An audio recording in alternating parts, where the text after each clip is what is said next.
Welcome to the churches tomorrow morning. Griot 1, this is yours. The first thing I want to start off with this morning is for us to get a clear understanding of the system of white supremacy. And even though we were victims or are victims of the system, we are some of the main reason why the system of white supremacy is as strong as it is.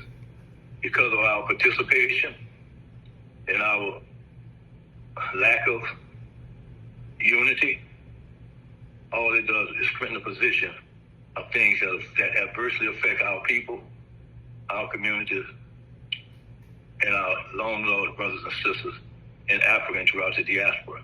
Amen. Everyone is affected by white supremacy, that system, because it not only is a system just as American system and institution, it's a global system.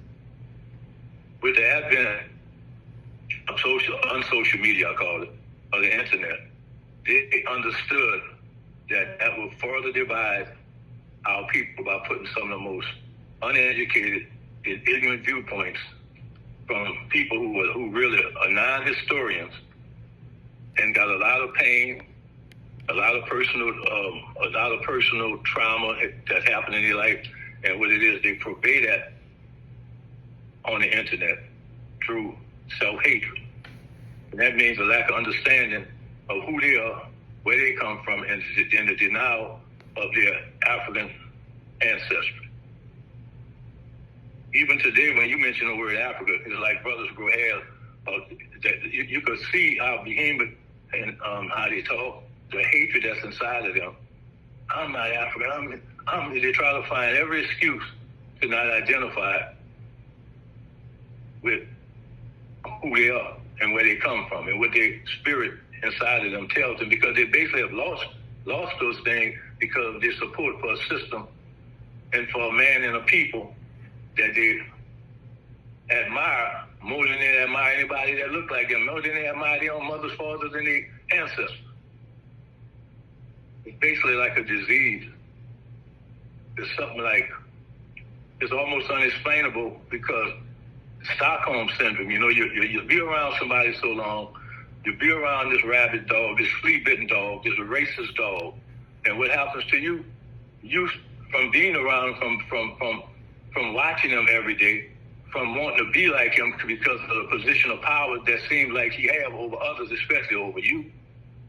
And so these racist ticks and fleas attach themselves to you, and you become more like the dog that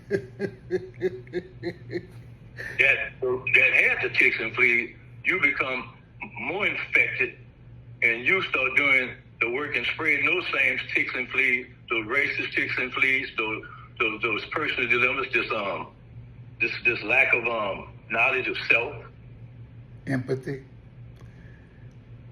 compassion, and anything that'll form unity and form a sense of belonging, a sense of righteousness, a sense of organization, a sense of just loving yourself and loving people and loving, and having love. All that, you devoid of that, because the person that gave you that don't have no love.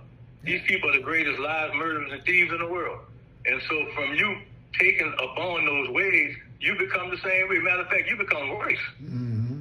But not against them or him or that system. Against you yourself.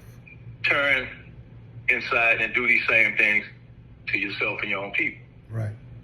And that's why we hear that today. That's why we hear they got websites and platforms every day that comes on talking about the hatred for Africa, the FBA, how important the FBA is, and we just separated, so we got a new name now. They're giving themselves a new name. Foundation of Black Americans. The foundation. This place ain't no foundation of revolutionary people like us, of a spiritual people like us. This place has been polluted.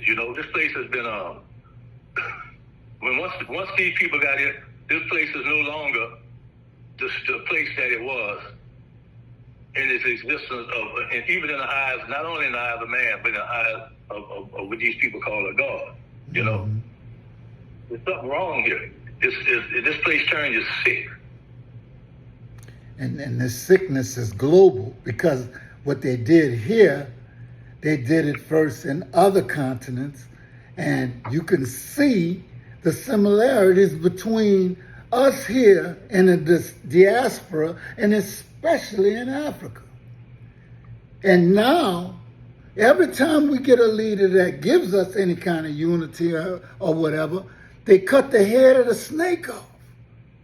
We're really in the same boat, you know. We just got different, different paths or different distance away from really reaching land. Mm-hmm. You know, Mm-hmm. both of us have basically lost that sea. And one thing that I heard with Neil Fuller say, we basically are prisoners. Even Brother Malcolm X said that. Yeah. You know, we were born in jail. You know, so we're going to jail. Going to do what's standing up for what's standing up for justice and equality? What's the cost of that? If it means going to jail, so what?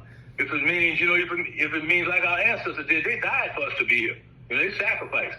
Even some of the modern day leaders in the 60s and stuff, them brothers died for us to be better people and to unify and stand up to a person and dismantle this system of white supremacy once we recognize that it exists. Our people don't want to face reality. We always want to run from reality, you know.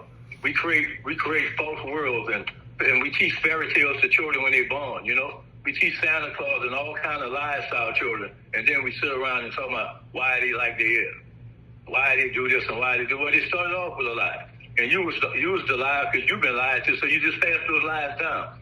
And one of the main sources and one of the main number one lie we was taught on them plantations, they had a person walking around that these white folks had to control us with his religion.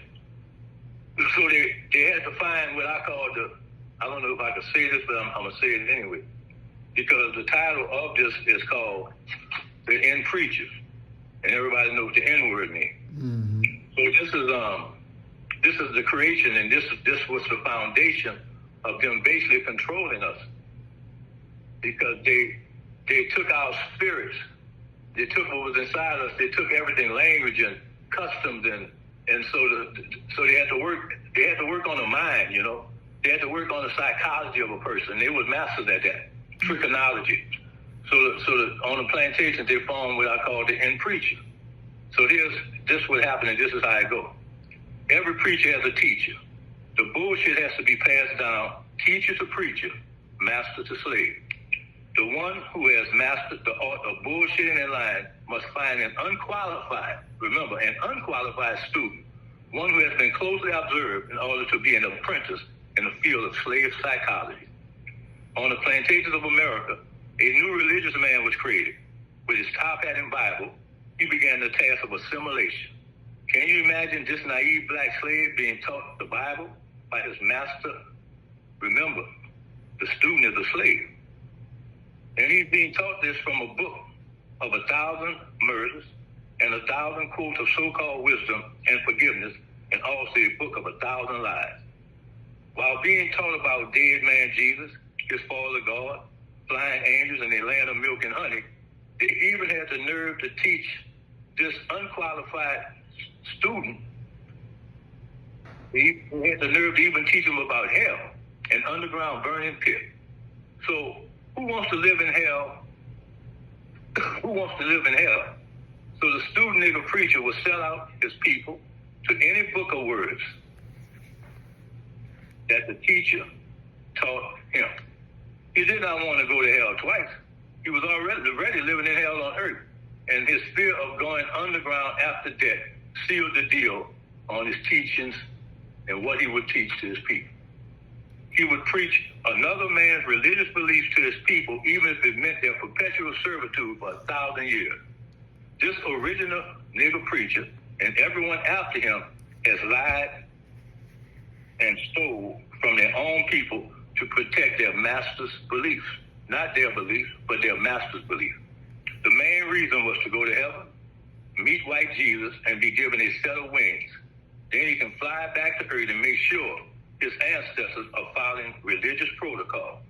Remember, this is only a dream, the nigger preacher's personal dream that has been put into the hearts and minds of each and every last one of us, and it still exists today. 10 seconds.